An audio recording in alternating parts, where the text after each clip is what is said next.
Hi there, everybody. Chase Rats here from the Zilliqa Observer. I think I'm supposed to say like and subscribe or something like that, but I can't bring myself to do it. So, yeah. I have big news for you today, everybody. Mark Cuban has invested in Mintable. Here's the tweet. It says, Mark Cuban has invested in Mintable, and we are now proud to be one of the Mark Cuban companies. So this tells us that it's not an entire buyout of Mintable. There's been some type of capital infusion that's substantial. You could have hit the 50% mark, could have exceeded the 50% mark of total current valuation. More or less what we're really looking at here is some type of capital infusion is the way to think of it, more than, a buyout or something like that. But this is great news. Mintable is a Mark Cuban company now. So Mintable, if you didn't know, is a marketplace where NFTs or non-fungible tokens are being sold. And these NFTs get a lot of media attention because of digital art. But there's also a big pressure to bring traditional entertainment in because of a couple of factors, like the ability to track everything on the blockchain, who owns what, who has access to what, all of that. So this leads into the interest in memberships and access rights.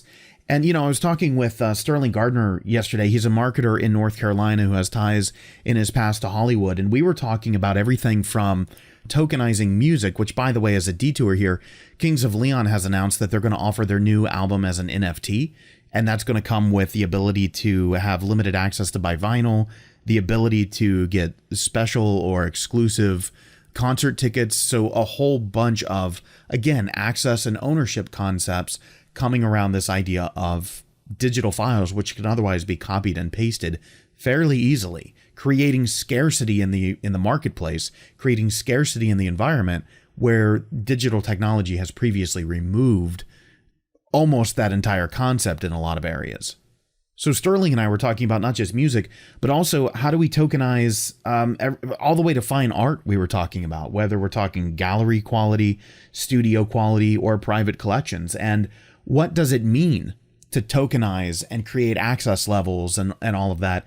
It's very similar to the way HG Exchange has tokenized barrels of whiskey, which otherwise would just be sitting somewhere and not realize any market or any financial potential until they were ready to be bottled and sold.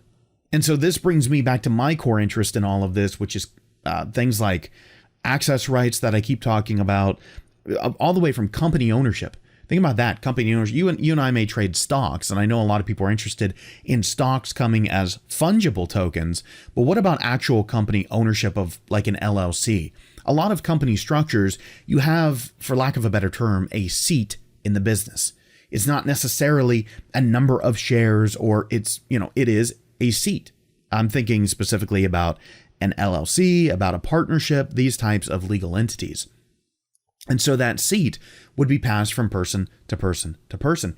And we can tokenize all sorts of information, such as, can you resell your seat? Can you give it away to somebody? What happens, right? And sometimes in business, we're writing these contracts, we're writing these agreements up front that goes something like this. If I pass away, does my family get the board seat? Does it go back to the company? We can tokenize all of that information in a non-fungible token. I mean, I'm even going so far as thinking about here in the United States, FCC auctions where Verizon and T-Mobile and radio broadcasters come in and bid for spectrum. My thought is, can you resell that spectrum to another company if you have a merger or an acquisition? What happens for the federal government if you do merge or sell? Do they get a cut? Do they get a commission? Is it automated? We can do that with smart contracts, all the way down to automatic expiration, and therefore build entire systems around these tokens. When your token expires, when that contract is up, your radio station would go off the air, would automatically transfer to whoever, whatever the correct ownership would be, rather than letting people game the system, so to speak. Now, let me not go too far down that path. Let me show you what Mark Cuban had released previously on Mintable, which is his marketplace of choice for NFTs. He had released this for the Mavericks. Mark is, of course, the owner of the Dallas Mavericks, NBA team here in the United States. And I think this gets a lot of us in the Zilliqa space excited because of similar news with UFFS and their deal that's been publicly announced with the NHL here in the United States. I think our brains start turning and we start thinking of the applications and what it means to be a token holder in Zilliqa as these things materialize. But I want to caution against going down a path where we think it's just GIFs with sound, right? That's not right. That is a very clear manifestation of these things right now, but that's not the extent of what NFTs can do. Again, I would just argue over and over and over like a broken record. Every time you think about an NFT, think about what ownership or what access or what other rights does ownership of that NFT convey to me? That's the way I'd really encourage a lot of people to frame it. In order to understand that a little bit better, I want to turn to what Mark Cuban said in a CNBC interview. And again, had put up some work for the Mavericks and said that he had earned more than expected, right? Great. So a money generator. This is a revenue source, but it goes much deeper than that. And I'm not a Mark Cuban fanboy by any stretch of the imagination. I've been following Mark since about 96, 97, whenever that AudioNet and broadcast.com thing happened. That's when I really started to get into the web, that second wave that led to the .com bubble at the very end of the 90s. Super impressed by his sell to Yahoo and the hedging of that. Just super impressed by that. But I'm not, I'm not really a fanboy, if you will, of other business people, despite their amazing successes. But Mark, in his credit, has been arguing for digital assets and the digitization and digital transformation since before some of those things were buzzwords, right? And I can attest to that from my own personal history of reading interviews that he's given, hearing him talk. It's really been in his DNA. So it doesn't surprise me to see what I have highlighted here, that what made Mark fall in love, not just with Mintable, but with NFTs, is the fact that he received resale commission on the works that he issued out in the world. And you can imagine that going into perpetuity, that every time something is sold, there's some type of fee, there's some type of commission, there's some type of royalty that goes back to the original author. This brings up a whole new hinge in the debate in the United States about copyright. We tend to vilify companies like Disney that have near single-handedly extended our copyright protections for creative works that otherwise would enter public domain. This brings all of that into a massive level of question. However, when we choose to decide on this societally, however we want, think about the beauty and the elegance of it, that a smart contract can know when something entered into tokenization.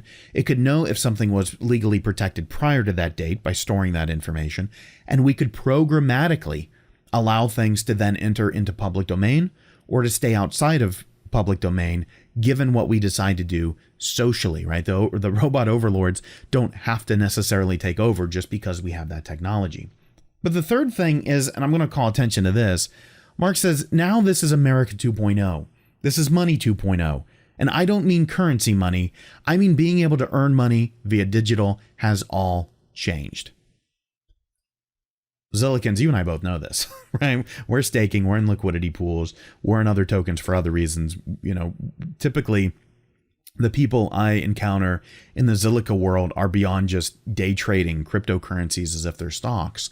Not that that's a bad thing. Some of you are into that. I'm not putting that down. That's definitely necessary. We need arbitrage to make our dexes work. We need trading, right? That those are fundamental and core parts. But my point is that that's not something for the every person. That's not something for the every business. And so when we're looking at the ability to make money and determine what that money means, how it's constructed, all of those things that are absolutely philosophically oriented in a way that, if we're not careful, I'll go on and on and on about it for hours. But that's why Mark invested heavily in Mintable, whatever that investment was. We don't know. It's not disclosed. I doubt it probably ever will be unless, I doubt it ever will be. But what does it mean for those of us that use the Zilliqa interface of Mintable? And, I don't know. I think it's good that Mintable's here on Zilliqa, on the Zilliqa blockchain. I don't know how much that's really going to convince, Mark Cuban or someone of that investor / owner class that we have in the tech space. I don't know how much having this also run, if you will. I'm not putting it down, but Zilliqa.Mintable.app, we've got a subdomain where an also run, right? We have to ask ourselves pragmatically, what are the impacts of this long run? Is this something that gets abandoned with that capital infusion or scaled up?